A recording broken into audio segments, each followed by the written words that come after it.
definitely. I actually saw a Facebook memory come up where when Darkest Hour came up, I said something along the line of like, um, well, with this, this movie begs to compare a comparison to Lincoln, in which it proves that Joe Wright is definitely no Spielberg. And what's his name? The cinematographer, De Bonnell. Um, Forgot, but the cinematographer of Darkest Hour, Bruno Bruno Dibonel. De Bonnell, is definitely not Janusz Kaminski. Um, and Gary Oldman, even though he his style of acting is so different from Daniel Day-Lewis, the two of them have basically proven that they're will probably go down in history as the best two actors that ever lived. And then I said like, yeah, and of course like Marlon Brando a close third. Mm. Yeah. So yeah, which I think that's obviously I just like was ranting about those movies, but I might stick by that. I do think that Brando was something special, even though he didn't do as many movies or as many characters. Yeah. He had the potential to. He just kind of wasn't interested in doing very many movies. But Yeah. I mean, Daniel Day-Lewis haven't done so many movies, and he's also considered like one of the best Yeah. ever. So. Yeah. Yes. Yeah, we can never forget the island of Dr. Moreau. That was Yeah. Yeah, no, uh, for sure. I mean, there's uh, always there's Well, always gonna be like even some. Gary Oldman has some bad movies. yeah. Yeah, although he's always very good in them. Oh, He has sure, very sure. few bad Yeah, performances. I I think can't that's think the of any. down. I think that's the downfall of Brando is that he did eventually just like kind of lose interest. I mean, he was kind of non-committal. I mean, even in Apocalypse Now, I mean, there were all those horror stories about how he showed up like 50 pounds overweight and didn't have his lines memorized and all that stuff, and they had to basically rework the entire movie around him. You don't hear that kind of stuff about Daniel Day-Lewis or Gary Oldman. True. It is an Although interesting. another Yeah, go great ahead. performance though. Yeah, Which one? Apocalypse Now. Apocalypse Now. Oh, Apocalypse Now. Yeah, Yeah, yeah. No, and it is interesting because the when I saw that old post, I thought about that is funny because it's an interesting subject of conversation is like the style of acting. And this also relates to music too. There's this thing about the British actors. They're very they tend to be very educated, highly educated. It feels like they're the smart version of actors. That's why they do well now in Hollywood.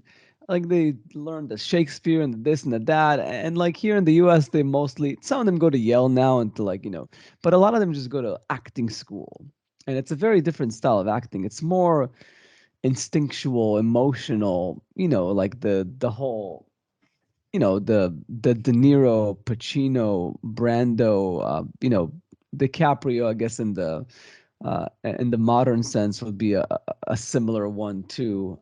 He at least tries to be. I don't think he's anywhere near close to them, but he's devoted his life to try and be close as possible to them. He was very ambitious with his career, but I don't think quite made it. But yeah, and then you have the Patrick Stewart, the Ian McKellen, the all these actors, these British actors that are just a different style. It's more cerebral. It's more thought through. Like it's more I don't know, more so than the American actors. And I feel like music is the same way. Like there's good American rock bands, for example, but the smart rock bands tend to be British.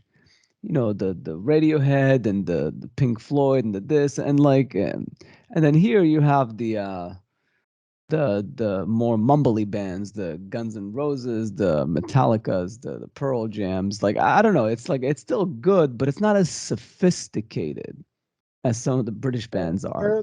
There's a great story from the movie Marathon Man, where like Dustin Hoffman was doing a scene with Laurence Olivier, Oh yeah, I and like that story. Dustin Hoffman was supposed to be being like, tortured and shit, and he, in order to prep for the scene, Dustin Hoffman like sprinted a mile, around the set and came back in, and Laurence Olivier just kind of looked at him and said, "Have you thought about acting? Like just acting?" Yeah, and that's how Gary Oldman sees it too. Like, as opposed to say like a Daniel Day-Lewis of all people, is the whole method acting and transforming yourself through experience and stuff. Like, it's really all it is.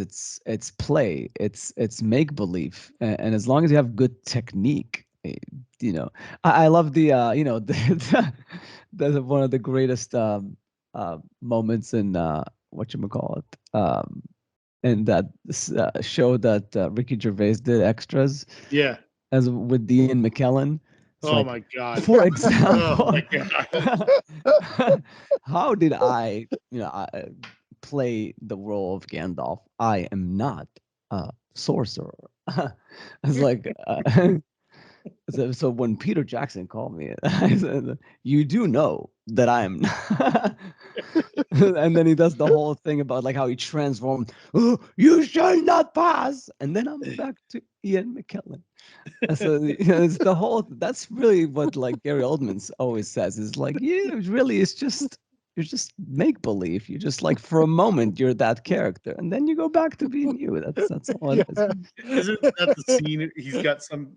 It's like a part of that whole same bit or something where he says like, "I knew where to stand because there was little pieces of tape on the floor." And he says like, and then they gave me a script and I read the words on the script, but I pretended I was a sorcerer or something like that. This poor Ricky Gervais is like looking up to it. It's just like, what the hell?